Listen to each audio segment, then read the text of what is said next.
सभाय नमः। आज मैंने हमारे साथियों को YouTube मेरे चैनल को प्रेक्षकों को सबको मेरे हार्दिक दशहरा शुभकामनाएं। हमारे जीवन में किसी बार एक प्रश्न उठता है, वो क्या है तो सबके विजय के पीछे एक शक्ति है। आ शक्ति कौन है? देखिए, पति को विजय के पीछे, पत्नी को पीछे सहकार है। सृष्टि की इतनी अभिवृद्धि के लिए इसके पीछे एक शक्ति है। वो शक्ति का नाम है आदि पराशक्ति।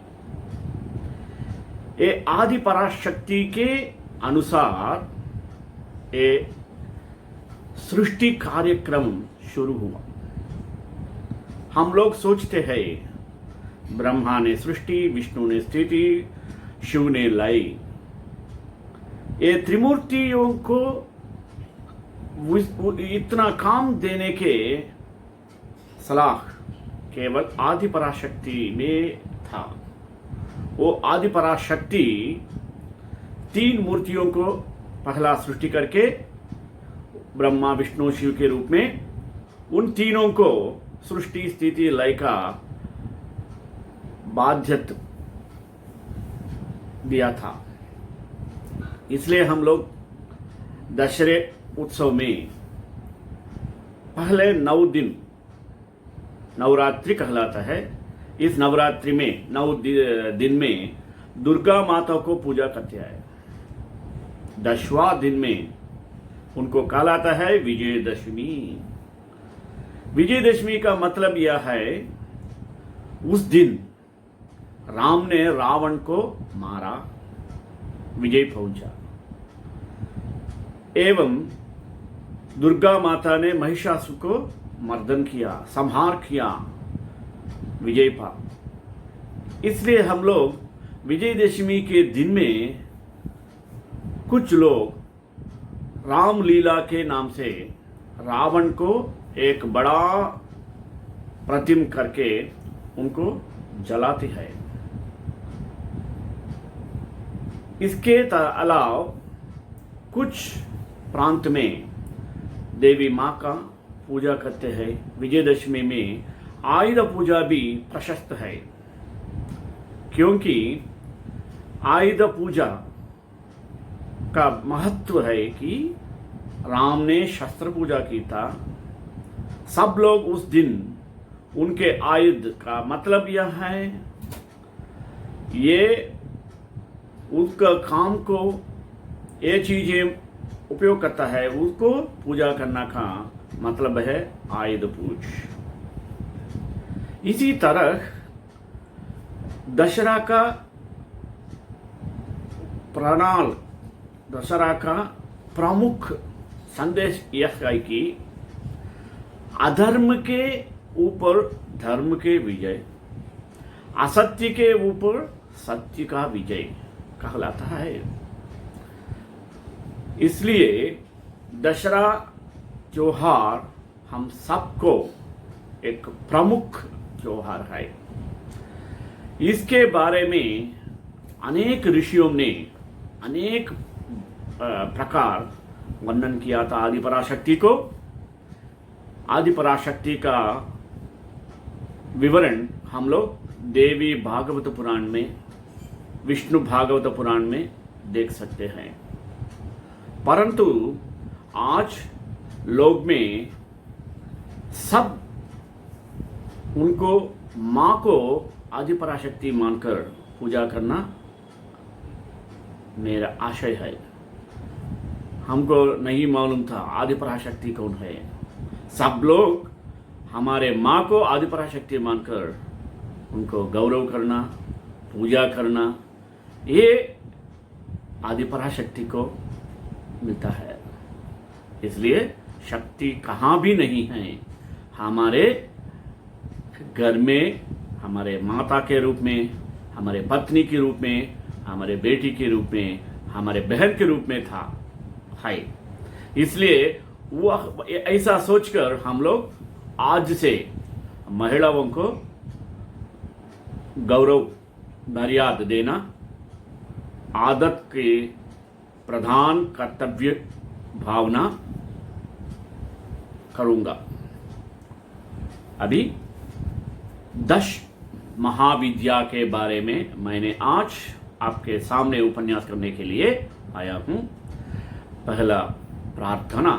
नमस्तेस्तु महामाये श्रीपीठे पदपूजिते शंखचक्र गदाहस्ते महालक्ष्मी नमोस्तुते।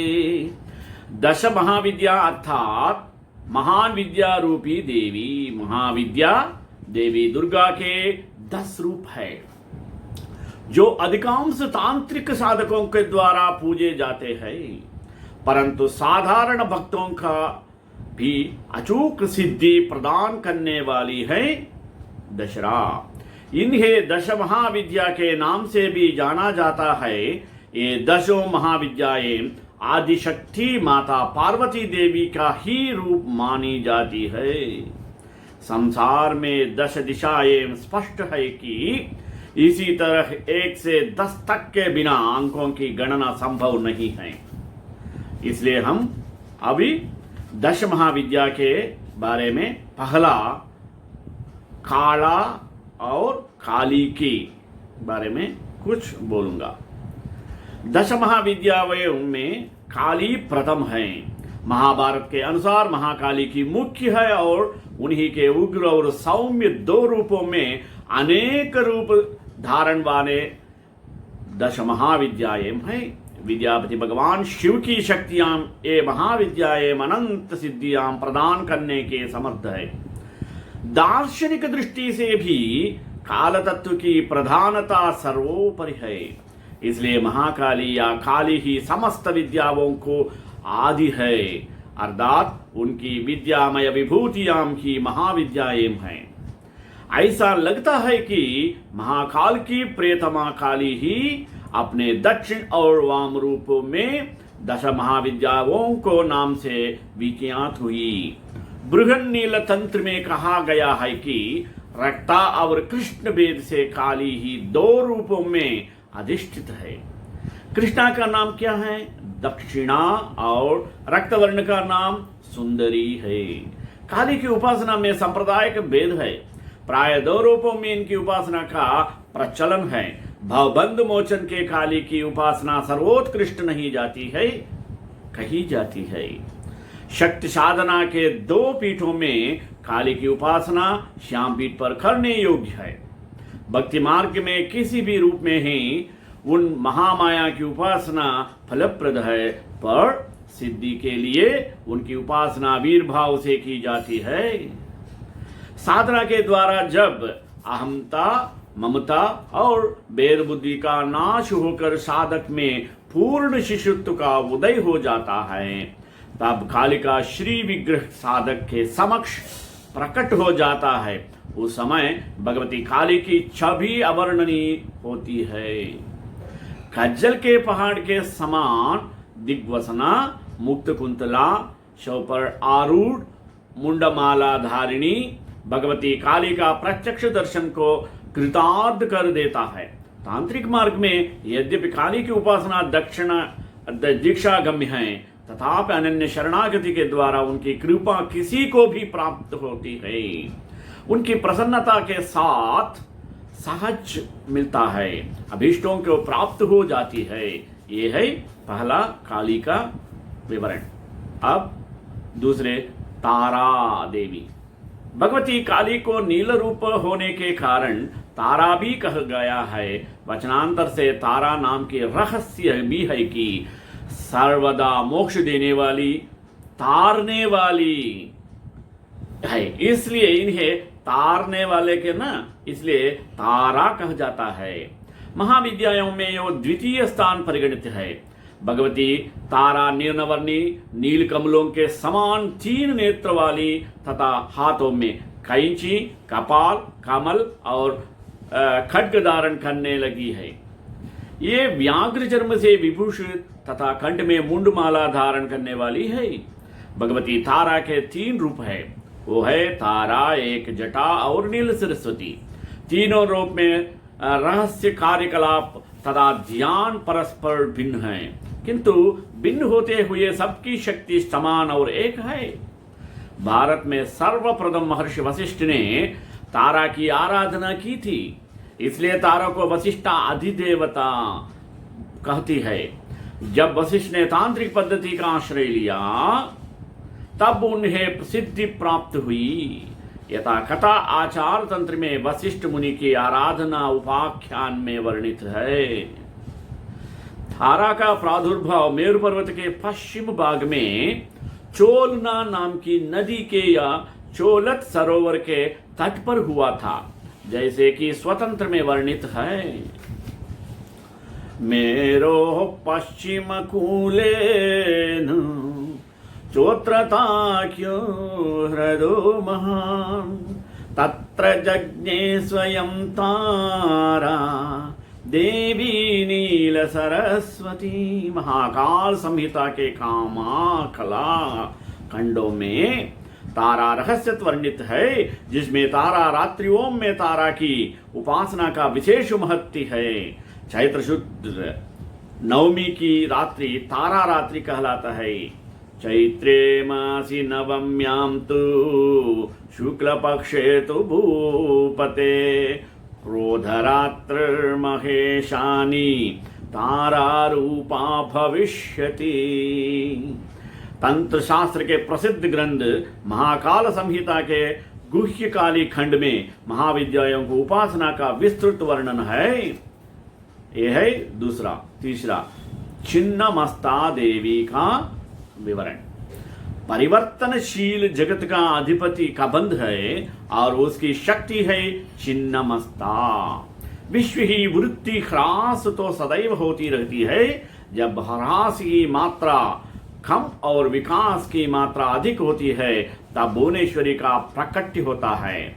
इसको विपरीत जब निर्गम अधिक और आगम कम होते हैं तब छिन्नमस्ता का प्राधान्य होता है।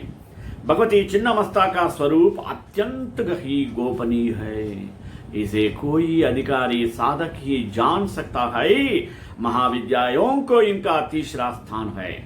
ऐसा विधान है कि आधी रात अर्थात चतुर्थ संध्या काल में छिन्नमस्ता की उपासना में साधक को सरस्वती सिद्धि हो लेती है। शत्रु विजय, समूह स्तंभन, राज्य प्राप्ति और दुर्लभ मोक्ष प्राप्ति के लिए छिन्नमस्ता की उपासना अमोघ है। छिन्नमस्ता का आध्यात्मिक स्वरूप अत्यंत महत्वपूर्ण है।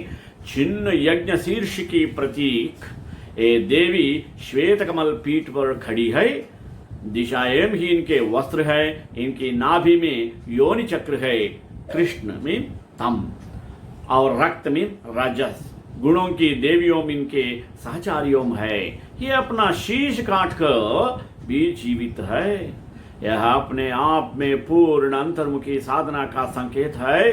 छिन्नमस्ता का वज्र वैरोचनी नाम शाक्तों, बौद्धों तथा जैनों में समान रूप से प्रचलित है। देवी की दोनों सहचारियों रजोगुण और तमोगुण की प्रतीक है। कमल विश्व प्रपंच और कामरति चिदानंद की स्थूल वृत्ति है। बृहदारण्य की अश्वशिर विद्या, शाक्तों की हयग्रीव विद्या, गणपतियों की छिन्न शीर्ष गणपति का रहस्य भी छिन्नमस्ता के ही संबंधित है। हिरण्यकश्यपु, वैरोचन और छिन्नमस्ता के ही उपासक थे, इसलिए इन्हें वज्र वैरोचनी कहा गया है। वैरोचन अग्नि के कहते हैं कि अग्नि के साथ मणिपुर में छिन्नमस्ता का ध्यान किया जाता है और वज्रनाड़ी में इनका प्रवाह होने से इन्हें वज्र वैरोचनी कहते हैं। छिन्नमस्ता के आराधना से सकल सौभाग्य मिलता है। और चौथा, षोडशी माता। षोडशी माहेश्वरी शक्ति के सबसे मनोहर श्री विग्रह वाली सिद्ध देवी है। महाविद्याओं में इनका चौथा स्थान है। 16 अक्षरों में मंत्रवालीन दोनों देवी की अंग कांति उदीयमान सूर्यमंडल की आभा की भांति है। इनकी 4 भुजाएं एवं 3 नेत्र है। ये शांत मुद्रा में लौटे हुए सदाशिव पर स्थित कमल के आसन पर आसीन है। इनके 4 हाथों में क्रमशः पाश, अंकुश, धनुष और बाण सुशोभित है। वर देने के लिए सदा सर्वदा तत्पर भगवती के श्री विग्रह सौम्य और हृदय दया से आपूरित है और इनका आश्रय ग्रहण लेते हैं उनमें और ईश्वर को भी भेद नहीं रख जाता है। प्रशांत हिरण्यगर्भ ही शिव है और उन्हीं के शक्ति षोडशी है। तंत्र शास्त्र में षोडशी देवी का पंचवक्त्र अर्थात पंचमुखों वाली बताया गया है। चारों दिशाओं में 4 और एक अपर की और मुख होने से इन्हें पंचवक्त्रा कहलाता है। देवी की 5 मुख तत्पुरुष, सद्योजात, वामदेव, अघोर और ईशान शिव के 5 रूपों के प्रतीक है। 5 दिशाओं के रंग क्रमशः हरित, रक्त, धूम्र, नील और पीते होने से ये मुख भी उन्हीं रंगों के ही है। देवी के 10 हाथों में क्रमशः अभय, टंक, शूल, वज्र, पाश, खड्ग, अंकुश, घंटा, नाग और अग्नि हैं। इनमें षोडश कलाएं पूर्ण रूप से निकसित हैं, अतएव षोडशी कहलाती है। षोडशी महाविद्या का माना जाता है। इनके ललिता, राजराजेश्वरी, महात्रिपुर सुंदरी, बाला, पंचदशी आदि वो अनेक नाम है। ये अपने उपासक को भुक्ति और मुक्ति दोनों प्रदान करती है। इनके स्थूल, सूक्ष्म, परा तद तुरीय रूप 4 प्रकार है। भगवान शंकराचार्य ने भी श्री विद्या के रूप में इनकी षोडशी देवी का उपासना की थी। इसलिए आज भी सभी शंकर पीठों में भगवती षोडशी राजराजेश्वरी त्रिपुर सुंदरी का श्री यंत्र के रूप में आराधना चली आती है। सदाशिव को नाभि से निर्गत कमल पर विराजमान भगवती षोडशी त्रिपुर सुंदरी का जो ध्यान करते हैं वे धन्य है। भगवती के प्रभाव से उन्हें भोग और मोक्ष दोनों ही सहज ही उपलब्ध जाती है। और 5वां भुवनेश्वरी देवी भागवत में वर्णित भुवनित द्वीप की अधिष्ठात्री देवी हृलेखा ह्री मंत्र की स्वरूपा शक्ति और सृष्टि क्रम में महालक्ष्मी स्वरूपा आदि शक्ति भगवती भुवनेश्वरी भगवान शिव को समस्त लीला विलास को सहचरी है। जगदम्बा भुवनेश्वरी का स्वरूप सौम्य और अंग कांति अरुण है। भक्तों के आरंभ में और समस्त सिद्धियों को प्रदान करना स्वाभाविक गुण है। दशम अध्याय में 5वें स्थान पर परिगणित है। देवी पुराण के अनुसार मूल प्रकृति का दूसरा नाम ही भुवनेश्वरी है। भुवनेश्वरी का संग से ही भुवनेश्वर सदाशिव को सर्वेश होने के योग्यता प्राप्ति है। महानिर्वाण तंत्र के अनुसार संपूर्ण महाविद्याएं भगवती भुवनेश्वरी की सेवा में सदा संलग्न रहती है। 7 करोड़ महामंत्र इनकी सदा आराधन करते हैं। दुर्गा सप्तशती के 11वें अध्याय के मंगल चरण में भी कहा गया है कि मैं भुवनेश्वरी देवी को ध्यान करता हूँ। उनके श्री अंगों के शोभा प्रातः काल के सूर्य देव के समान अरुणाभ है। उनके मस्तक पर चंद्रमा का मुकुट है। 3 नेत्रों में युक्त देवी के मुख पर मुस्कान ही छटा छाई रखती है। उनके हाथों में पाश, अंकुश, वरदी एवं अभय मुद्रा शोभा पाते हैं। इस प्रकार भुवन नील तंत्र की यह धारणा पुराणों के विवरणों से भी पुष्ट होती है कि प्रकारांतर से खाली और भुवनेश्वरी दोनों को भी अभेद है। अव्यक्त प्रकृति के भुवनेश्वरी की रक्तवर्णा खाली है। देवी भागवत के अनुसार दुर्गम नाम दैत्य के अत्याचार से संतप्त होकर देवता मोह और ब्राह्मणों ने हिमालय पर सर्वकारण स्वरूपा भगवती भुवनेश्वरी की आराधना की थी। उनकी आराधना से प्रसन्न होकर भगवती भुवनेश्वरी तत्काल प्रकट हो गई। इन्होंने दुर्गा मासुर को युद्ध में मारकर उसके द्वारा अपहृत वेदों को देवताओं को पुनः सौंपा था। उसके बाद भगवती भुवनेश्वरी की एक नाम दुर्गा प्रसिद्ध हुआ।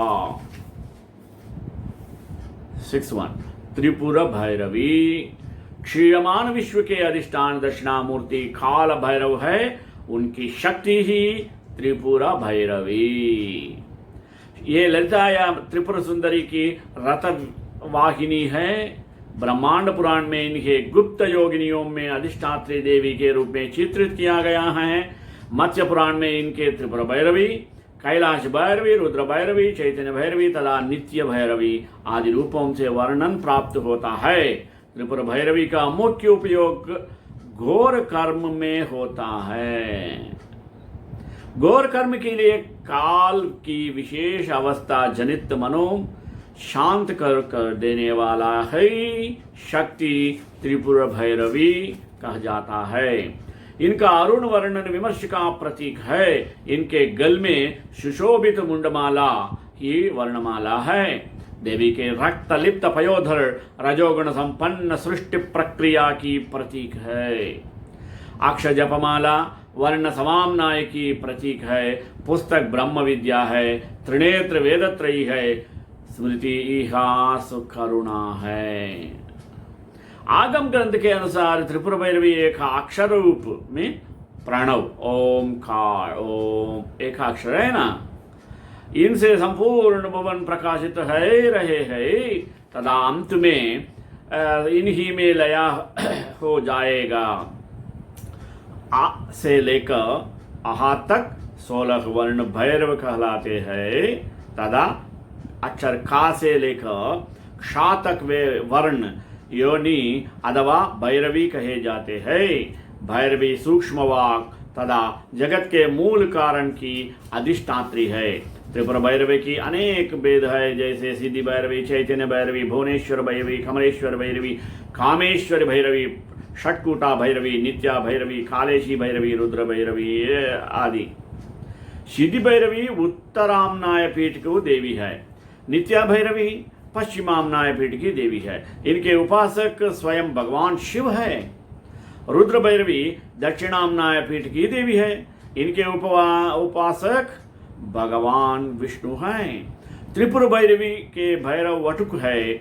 मुंडमाला तंत्रानुसारात त्रिपुरा भैरवी के भगवान नृसिंह भी अभिन्न शक्ति बताया गया है। त्रिपुरा भैरवी की रात्रि का नाम काल रात्रि तथा भैरव का नाम काल भैरव है। और 7वां धूमावती। ये धूमावती देवी महाविद्याओं में 7वें स्थान पर परिगणित है। इनके संदर्भ में कथा आती है कि एक बार भगवती पार्वती भगवान शिव के साथ कैलाश पर्वत पर बैठी हुई थी। उन्होंने महादेव से अपनी क्षुधा का निवारण करने के निवेदन किया। कई बार मांगने पर भी जब भगवान शिव ने उस और ध्यान नहीं दिया, तब उन्होंने महादेव की ही उठाकर निगल किया। उनके शरीर से धूम राशि निकली। शिव जी ने उस समय पार्वती से कहा कि आपकी सुंदर मूर्ति धुएं से ढक जाने के कारण धूम्रवती या धूम्र कही जाएगी। धूमवती महाशक्ति अकेली है तथा स्वयं नियंत्रित है। इसका कोई स्वामी नहीं है, इसलिए इसे विधवा कहा करता है। दुर्गा सप्तशती के अनुसार इन्होंने भी प्रतिज्ञा की थी, जो मुझे युद्ध में जीत लेगा तथा मेरे गर्व दूर कर देगा, वही फरपति होगा।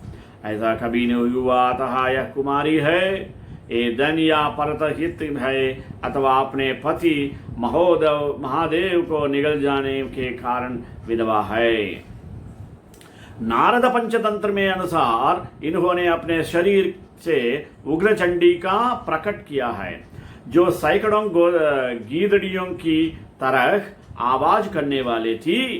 शिव को निगलने का तात्पर्य है अनेक स्वामित्व का निषेध।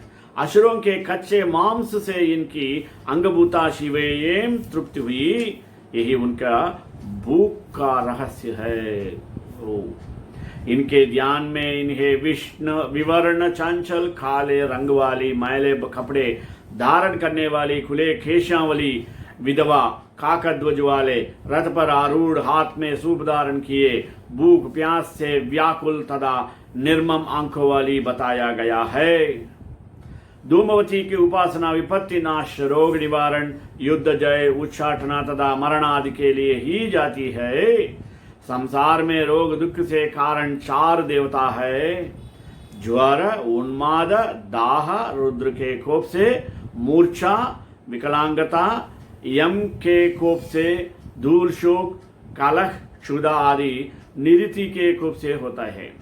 इनकी शरणागति से विपत्ति नाश तथा संपन्नत प्राप्ति होती है। 8वां बगलामुखी, व्यष्टि रूप में शत्रुओं को नष्ट करने की इच्छा रखने वाली तथा समष्टि रूप में परमात्मा को संहार शक्ति की कहलाता है। पीताम्बर विद्या में नाम से विख्यात बगलमुखी की साधना प्रायः शत्रु भय से मुक्ति और वाक सिद्धि को लिए भी जाती है। इनकी उपासना में हरिद्रामाला, पीत पुष्प एवं पीत वस्त्र का विधान है। महाविद्याओं में इनका 8वां स्थान है। ये पीत वर्ण के वस्त्र, पीताभूषण तथा पीले पुष्पों की माला धारण करती है। इनके एक हाथ में शत्रु की जिह्वा और दूसरे हाथ में मुद्गर है। सत्य युग में संपूर्ण जगत को नष्ट करने वाले भयंकर तूफान आया। प्राणियों के जीवन पर आए संकट तो देखकर भगवान महाविष्णु चिंतित हो गए। ओ सौराष्ट्र देश में हरिद्रा सरोवर के समीप जाकर भगवती को प्रसन्न करने के लिए तप करने लगे। श्री विद्या ने उस सरोवर से बगलामुखी रूप में प्रकट होकर उन्हें दर्शन दिया तथा विध्वंसकारी तूफान का तुरंत सम्मन कर दिया। बगलामुखी महाविद्या भगवान विष्णु के तेजस युक्त होने के कारण वैष्णवी है। मंगलवार युक्त चतुर्दशी की अर्धरात्रि में इनका प्रादुर्भव हुआ था। इनकी उपासना भोग और मोक्ष दोनों की सिद्धि के लिए भी कहताते हैं। बगला स्तंभन शक्ति की अधिष्ठात्री देवी है। शक्ति रूपा बगला की स्तंभन शक्ति से द्युलोक वृष्टि प्रदान करता है। उसी से आदित्य मंडल ठहरा हुआ है और उसी से स्वर्ग लोक भी स्तंभित हुआ।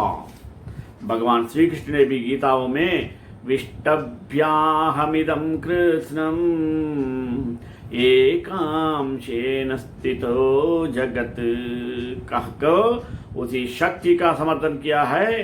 तंत्र में यही स्तंभन शक्ति बगलामुखी के नाम से जानी जाती है। श्री बगलामुखी ब्रह्मसूत्र के नाम से भी जाना माता है। शत्रुओं के मन में बगलामुखी के समान कोई मंत्र नहीं है। बगला महाविद्या ऊर्ध्वमाय के अनुसार की उपास्य है। बगलामुखी के दूसरे उपासक विष्णु और तीसरे उपासक परशुराम हुए और 4 परशुराम ने यह विद्या आचार्य द्रोण को बताई। 9वां मातंगी, मतंग शिव का नाम है। इनकी शक्ति मातंगी है। मातंगी के ध्यान में बताया गया है कि ये श्याम वर्ण है कि चंद्रमा को मस्तक पर धारण किए हुए है। भगवती मातंगी त्रिनेत्रा, रत्नमय सिंहासन पर आसीन, नीलकमल में समान कांति वाली तथा राक्षस समूह रूप अरण्य को भस्म करने के दाने वाले समान है। इन्होंने अपनी 4 भुजाओं को पाशांकुश, खेटक और खड्ग धारणा किया है। ये असुरों को ही मोहित करने वाली एवं भक्तों आभीष्ट फल देने वाली है।